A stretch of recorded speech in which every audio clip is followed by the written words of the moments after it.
સુરતમાં એ ટાઈમે 85-87માં પ્રોગ્રામ હતો. આપણે જન્મ્યા નતા.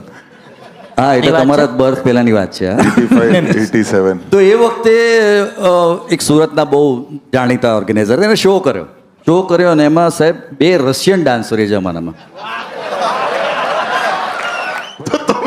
એટલે રશિયન ડાન્સર પછી તમારું મજાની વાત એ છે કે અમે હોટલમાં ઉતરેલા, અમારો ઓર્ગેનાઇઝર એમાં લેવા આવ્યા, અમને રશિયન ડાન્સર બાજુના રૂપમાં. હવે અમે લોકો મને ગાડીમાં બેસાડ્યા અને એ વખતે મારુતિ વેન એટલે મોટી વાત હતી. વેન લાવતી હતી, વેનમાં લેવા આવ્યા છે. અહીંયા હું બેઠો, 2 ડાન્સર બેઠા, પછી ઓર્ગેનાઇઝર બેઠા. ગાડી સ્ટાર્ટ થઈ. હવે પેલા રશિયન ડાન્સર એ લોકોના ડ્રેસિંગ નેચરલી એટલા ટાઈપના જોઈએ. પેલો ઓર્ગેનાઇઝર મને કે નેચરલી આને કો હરખા કપડા પહેરે ને એટલે વરાછાની પબ્લિક માર હે હું એમ કહે.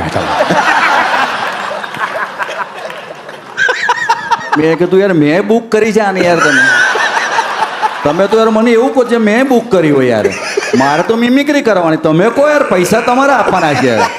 કે ના હું ના કહું, તું એને વાત કર કપડા ઢંગ ના પહેરે યાર કે.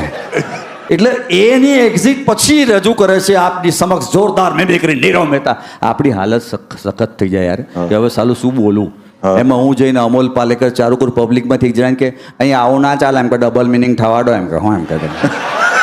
અમોલ પાલેકર ચાલે ને હો આટામાં હું એ બોલ કરો એમ કહેતા. અહીંયા સૂટી વાત નહીં કરવાની, ચોખ્ખી વાત નહીં, ડબલ મિનિંગ થવાડો એમ કે. પૂર્તિ તો એવો હોય એ લોકોનું ખાવાના બી લોચો જ છે.